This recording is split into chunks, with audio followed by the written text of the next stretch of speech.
Hello, good morning friends. We will discuss here. अपन ने long transmission line के बारे में डिस्कशन कर लिया था। उसमें अपन ने propagation constant, characteristic impedance, surge impedance plotting के बारे में भी डिस्कशन किया। अब अपन नेक्स्ट डिस्कस करने जा रहे हैं। अब आपकी जो ट्रांसमिशन लाइन्स है उनको आप कैस्केडिंग में कैसे कनेक्ट करते हैं। कॉम्बिनेशंस ऑफ द नेटवर्क, छोटा सा टॉपिक है, कॉम्बिनेशन ऑफ नेटवर्क। क्योंकि आप ट्रांसमिशन लाइन को एबीसीडी पैरामीटर में स्टडी करते हो तो अपन एबीसीडी पैरामीटर का क्या क्या कॉम्बिनेशन बना सकते हैं। एक सबसे पहला कॉम्बिनेशन बनेगा, किसी भी ट्रांसमिशन लाइन्स को आप लेंथ वाइज लगा रहे हो तो एबीसीडी में एक कैस्केडिंग कॉम्बिनेशन। सेकंड बनेगा आपका पैरेलल में।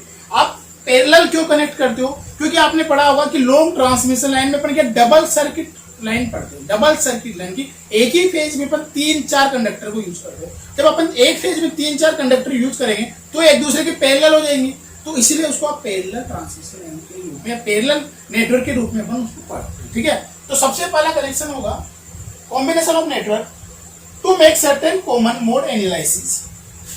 To make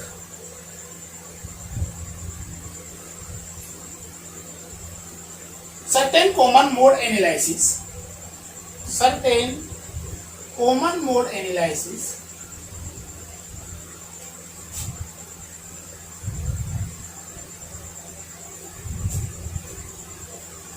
it is always necessary in combining network, है ना। तो सबसे पहला वाला जो नेटवर्क होता है वो होता है कैस्केड नेटवर्क, और सेकंड होता है आपका पैरेलल। इन पैरेलल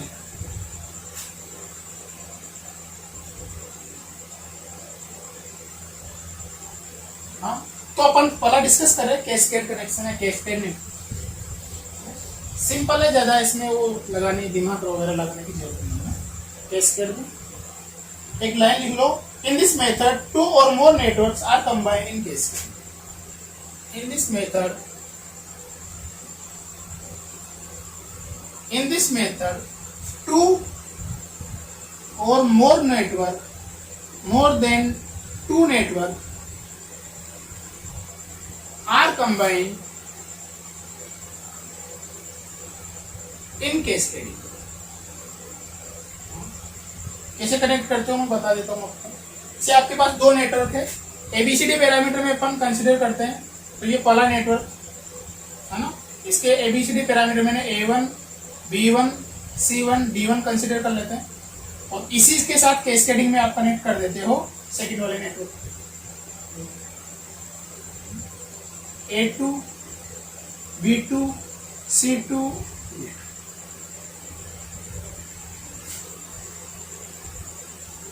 यहां का वोल्टेज क्या है आपके पास? Sending end voltage, sending end current. यहां का वोल्टेज आप रिसीविंग एंड वोल्टेज लेते हो, रिसीविंग एंड करंट। यहां पे आप वोल्टेज मान लीजिए, करंट मान लीजिए I1, V1, I2 और ठीक है। अगर इसको आपको स्टडी करना है, ये आपका 2 पोर्ट नेटवर्क है एबीसीडी पैरामीटर वाला, ये सेकंड नेटवर्क है, ये फर्स्ट नेटवर्क है ना। यहाँ पे आपने सेंडिंग एंड वोल्टेज माना है, ये वाला आपका रिसीविंग एंड वोल्टेज है। ये आप इसके parameter A1, B1, C1, D1, इसके parameter A2, B2, C2, D2। ठीक है, इसको अपन लिखने की जरूरत है नहीं, है ना।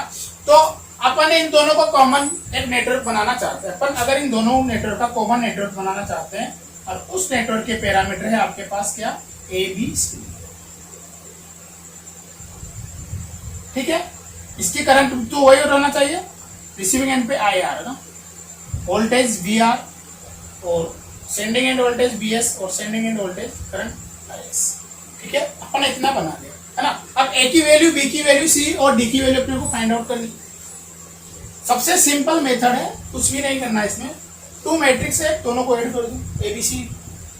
ठीक है, हाँ, इसको अगर एनालिसिस करना होता है तो देखो पहले I1 किसके बराबर है? I2 के बराबर है सबसे पहले, और V1 किसके बराबर है आपके पास? V2 के बराबर है। हाँ? तो अगर ये मैं इस वाले के लिए लगाऊंगा तो VS क्या हो जाएगा आपके पास? VS हो जाएगा A1 V1 plus V1 I1 और IS हो जाएगा आपके पास A2 V2 sorry V1 plus C1 D1I। हाँ, और इसके लिए अगर मैं लगाऊंगा, ये इनपुट है आउटपुट है, तो I2 और V2, I2 बराबर क्या है आपके पास I1 और V2 बराबर क्या है आपके पास V1, तो ये किसके बराबर होना चाहिए A2 VR प्लस V2I, ये C2 VR प्लस V2। इन दोनों को जब आप कंबाइन करके लिखते हो तो मैं डायरेक्ट एबीसीडी पैरामीटर बता देता हूं आपको, इन दोनों को कुछ भी करने की जरूरत नहीं है, आपको मैट्रिक्स एडिशन आपको करना पड़ेगा। ये आपका मैट्रिक्स बना लो A1 B1 C1 D1, और ये आपकी second matrix A2 B2 C2 D2, और यह इनका मल्टीप्लीकेशन क्या हो जाएगा आपके पास ABC। देखते हैं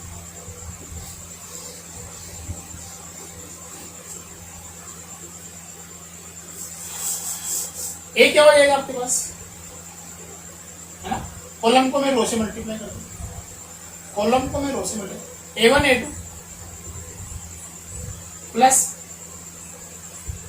C1 B2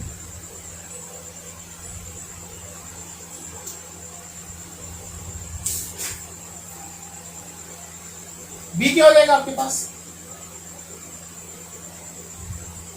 कॉलम को मैं रो से मल्टीप्लाई कर दूं A2 B1 plus D1 B2, सी क्या हो जाएगा आपके पास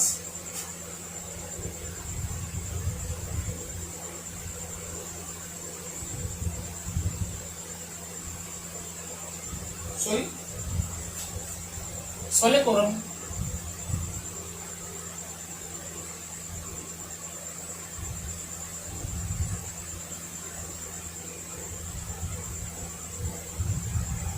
इस वाले को इससे मल्टीप्लाई करेंगे ना, इस वाले को इससे, तो A1 V2 प्लस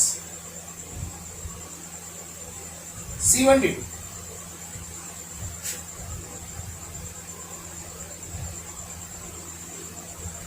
इस रो को कॉलम से लगाना A1 A2, ठीक है, B C1 ठीक है, फिर ये रो A1 ये वाली रो A1 B2 B1 A2, देखो इसको पहले इससे किया, इसको नहीं, अब इसको करेंगे ना कॉलम, रो को कॉलम से, ठीक है, सी की वैल्यू रख देता हूं मैं C1 A2 plus D1 C2 C1 A2 D1 C2, है ना, रो पहले इस वाली रो को लो, इन दोनों कॉलम से मल्टीप्लाई करो, फिर इस वाली रो को लो, दोनों कॉलम से मल्टीप्लाई करो, डी की वैल्यू इस वाली रो को लेंगे, इन दोनों कॉलम से मल्टीप्लाई करो, C1 A2 प्लस D1, ये मैट्रिक्स मल्टीप्लिकेशन अपने को आना चाहिए। हाँ, ये सारे के सारे ABCD पैरामीटर, ठीक है। सेकंड वाला पैरामीटर पढ़ लेते हैं अपन, पैरेलल कॉम्बिनेशन।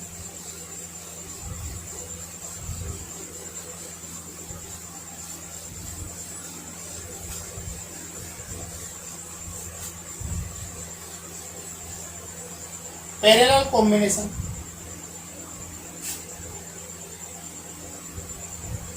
पैरेलल कॉम्बिनेशन,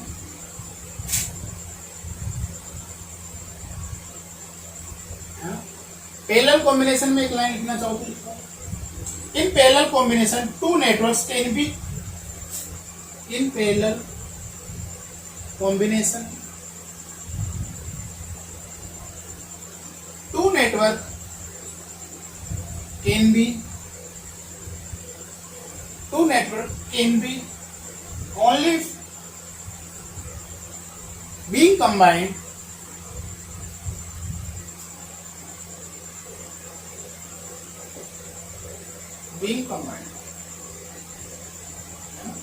दो नेटवर्क को अपन कंबाइन कर सकते हैं, because all of the existing line double circuit lines, क्यों करते, because all of existing line double circuit line.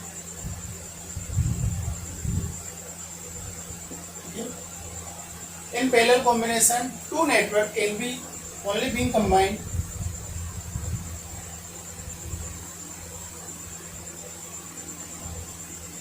All of the lines are double circuit lines. Existing lines क्या होती है? डबल सर्किट लाइन होती है, इसलिए आप पैरेलल में आप इसको कंबाइन कर सकते हो। ठीक है, देख लेते हैं इसके पैरामीटर्स कैसे करोगे आप। ये आपका पहला नेटवर्क, ये आपका दूसरा नेटवर्क, ये आपका सोर्स है, ये आपका लोड है। इसको अगर आपको पैरेलल में बनाना है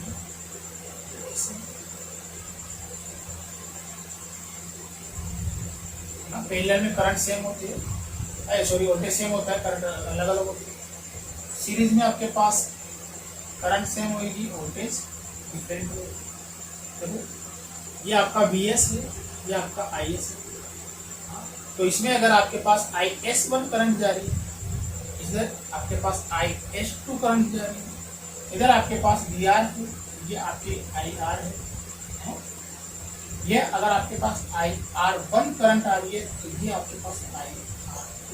देखो यहाँ दोनों का वोल्टेज तो सेंडिंग रिसीविंग एंड वोल्टेज भी बराबर है, सेंडिंग और वोल्टेज भी बराबर है ना। तो यहाँ पे एक तो आपके पास IS की इक्वेशन बनेगी, IS1 प्लस IS2। ऐसे IR भी बनेगा आपके पास, IR1 प्लस IR। आपके पास VS भी एक ही है, दोनों के लिए, VR भी दोनों के लिए एक है।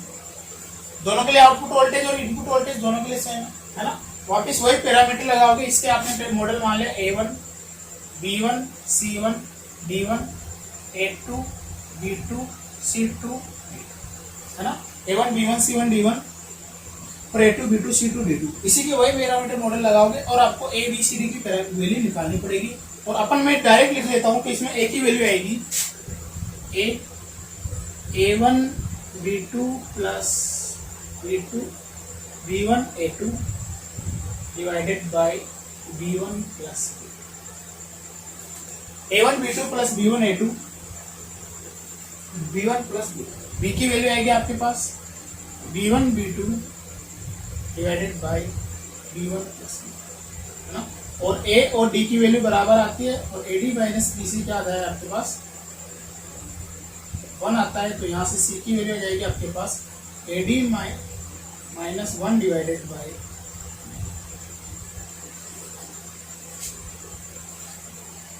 Parallel combination of transmission line निकालने के लिए आपको पैरेलल का अपने सर्किट बना लिया आपने IR VR। यहाँ पे क्या क्या सेम है, यहाँ पे देखो रिसीविंग एंड वोल्टेज पे आपका दोनों VR1 VR2 दोनों के दोनों सेम है।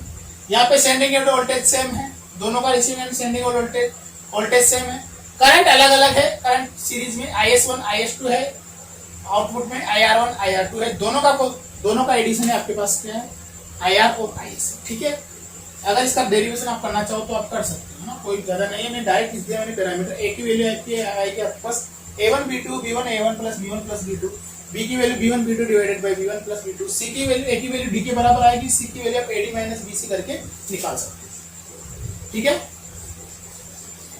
अब अपन मॉडलिंग करते हैं ना। ये बहुत है, इतना सा कॉम्बिनेशन ऑफ नेटवर्क इतना ही आता है, ज्यादा नहीं है इसमें ना। दोनों पैरेलल और कैस्केडिंग कनेक्शन में दोनों आपको बताना है। अपन modelling of the transmission, modelling of the network में चलते हैं।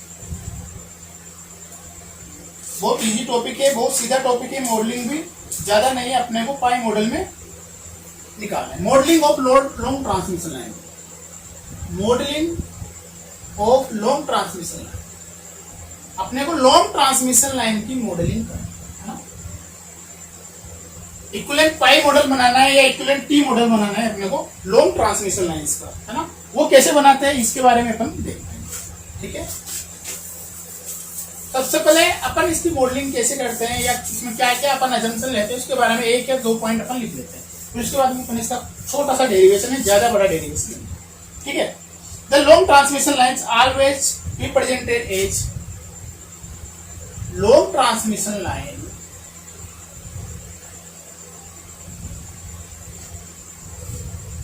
always represented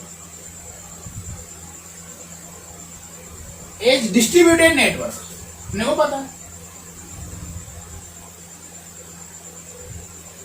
कि आप लॉन्ग ट्रांसमिशन लाइंस को हमेशा डिस्ट्रीब्यूटेड पैरामीटर में कंसीडर करते हैं।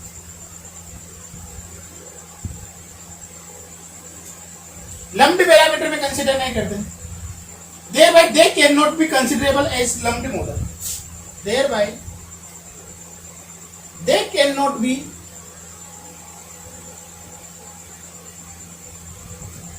considerable at lumped parameter।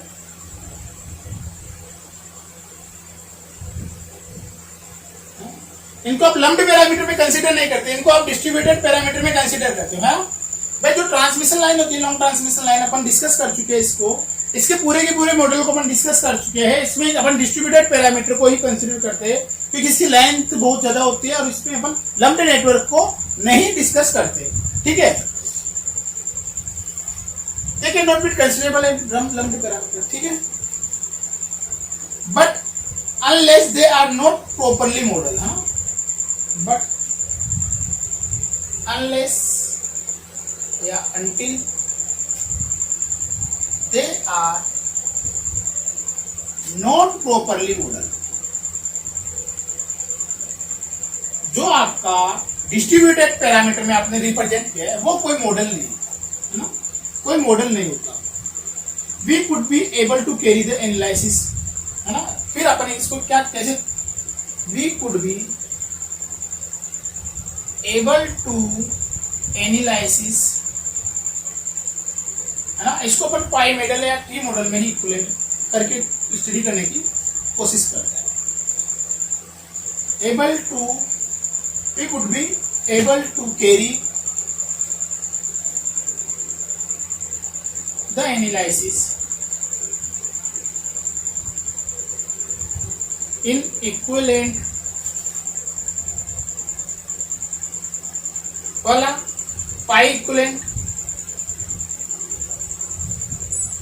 और सेकंड टी इक्विवेलेंट, है ना।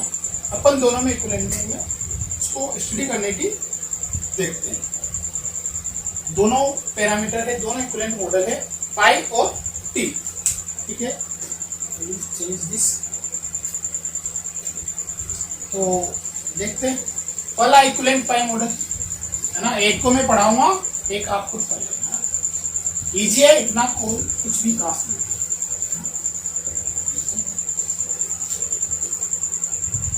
इसमें लिख लेते हैं अपन इक्विवेलेंट पाई मॉडल वाला, इक्विवेलेंट पाई मॉडल, इसमें अपन कैसे इक्विवेलेंट करेंगे इसको। तो पाई मॉडल में बना लेते, चलो एक लाइन लिख लेते हैं अपन इसमें। Let's consider a long transmission line, ABCD parameter अपने को पता है, ए और डी क्या होता है अपने पास, cos hyperbolic gamma L, B क्या होता है अपने पास, Z C sine hyperbolic gamma L, C क्या होते हैं पास 1/ZC साइन हाइपरबोलिक गामा, ठीक है। इक्विवेलेंट पाई मॉडल की बात करते हैं अपन। The equivalent pi model is represented as, the equivalent pi model is represented, अपन ने बनाया है, कैसे बनाया अपन ने, ये सब बनाएगा,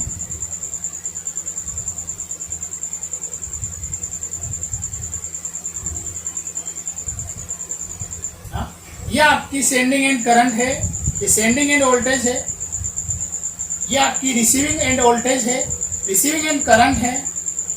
ये जेड था तो मैंने जेड डैश ले लिया, ये वाइट डैश था, वाई था तो मैंने वाई डैश बाई 2 और वाई डैश बाई 2, ठीक है। जेड को जेड डैश ले लिया और वाई को Y dash by 2, Y dash by 2 मैंने कंसीडर किया। ये आपका इक्विवेलेंट पाई मॉडल, ठीक है। अब इक्विवेलेंट पाई मॉडल में मैंने आपके लिए एबीसीडी पैरामीटर निकाले थे। इक्विवेलेंट पाई मॉडल में अपन ने एबीसीडी पैरामीटर निकाले थे और उसमें एक ही वैल्यू आई थी अपने पास, डी के वैल्यू के बराबर 1 प्लस वाई नहीं लिखा मैंने, वाई डैश लिखा है तो Y dash upon Z dash by, अपने पाई मॉडल कंसिडर किया था, उसमें मेरे A B C D parameter निकाले थे, उसमें अपने को ए और डी की वैल्यू आई थी, बी की वैल्यू अपने पास आई थी इसमें जेड एस, और सी की वैल्यू अपने पास आई थी Y dash 1 plus Y dash Z dash by 4। कुछ याद आ रहा हो?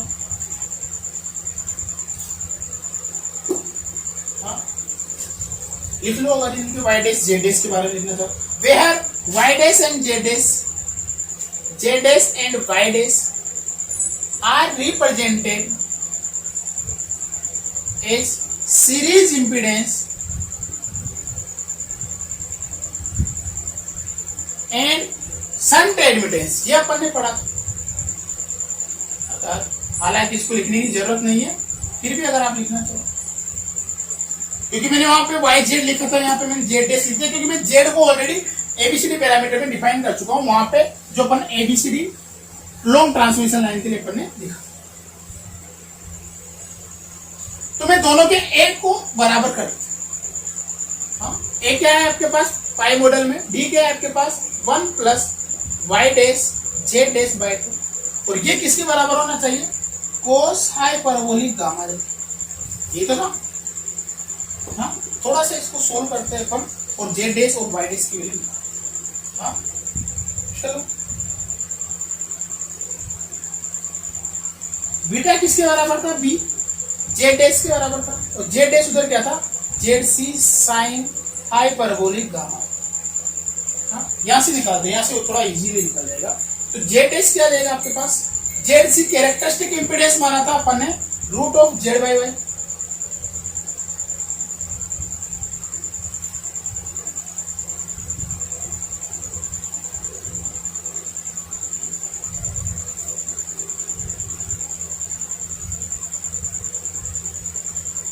चलो इससे पहले थोड़ा सा कर लेते हैं अपन, प्रॉब्लम आएगी।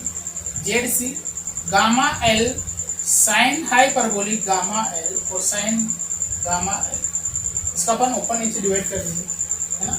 अब अपन जेड सी की और गामा की वैल्यू रखते हैं। जेड सी की वैल्यू तो है अपने पास जेड बाई वाई का रूट, हाँ गामा की वैल्यू अपने पास रूट ऑफ वाई एल, हाँ sine hyperbolic gamma L divided by gamma, root of Y से रूट ऑफ वाई कैंसिल हो जाएगा, जेड इंटू जेड जेड हो जाएगा पूरा, और ये हो जाएगा आपके पास sine hyperbolic gamma L divided by, ये आपके पास बी की वैल्यू होगी, और ये जेड एस की वैल्यू आ जाएगी।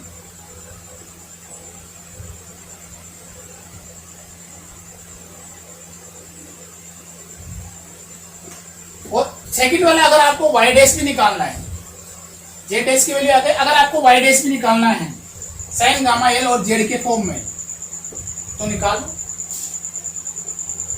क्योंकि ए क्या होता है आपके पास 1 plus Y dash Z dash by 2 equal to cos hyperbolic gamma, ये 1 उधर चला जाएगा,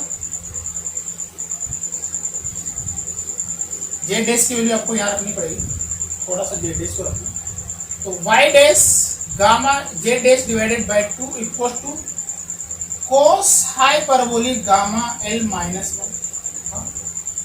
वाई डैश निकालना है, जेड डैश की वैल्यू में Z into sine hyperbolic gamma L 2, तो मैं ये लिख सकता हूँ वाई डैश, इसकी वैल्यू मैं रख रहा हूँ यहाँ से sine hyperbolic gamma L divided by gamma L into Z, है ना, जेड यहाँ लिख दो डिवाइडेड बाय 2 कोस हाइपरबो कोस थीटा माइनस 1 को मैं लिखता हूँ 2 sine square hyperbolic gamma L by, आप एंगल में मैंने चेंज कर लिया, ठीक है। ये फुल एंगल में, वो हाफ एंगल में, तो इसको थोड़ा सा आप और चेंज कर दो, Y dash Z 2 sine hyperbolic gamma L by 2 cos hyperbolic gamma L by 2 divided by gamma 2 है, तो 2 से 2 कैंसिल हो जाएगा, ठीक है, 2 से 2 कैंसिल हो जाएगा, ओके। इसको उधर ले जाओ, इसको मैं उधर ले जाता हूँ, ठीक है, मैं इसको थोड़ा सा ऊपर, तो y डैश क्या हो जाएगा आपके पास, साइन से साइन भी कैंसिल हो जाएगा ना, sign hyperbolic gamma L divided by cos hyperbolic gamma L by 2 और आपके पास गामा एल यहाँ पे मल्टीप्लाई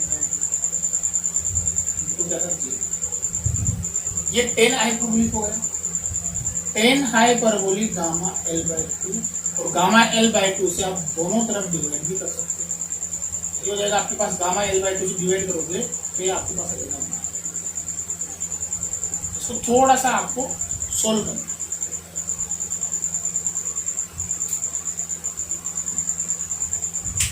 ठीक है। ये इक्विवेलेंट पाई मॉडल मैंने आपको बता दी। सिमिलरली आपको इक्विवेलेंट पी मॉडल भी करना है जो आपके लिए होमवर्क, ठीक है। ओके, आज के लिए इतना ही काफी है। ओके, ठीक है, थैंक यू वेरी मच।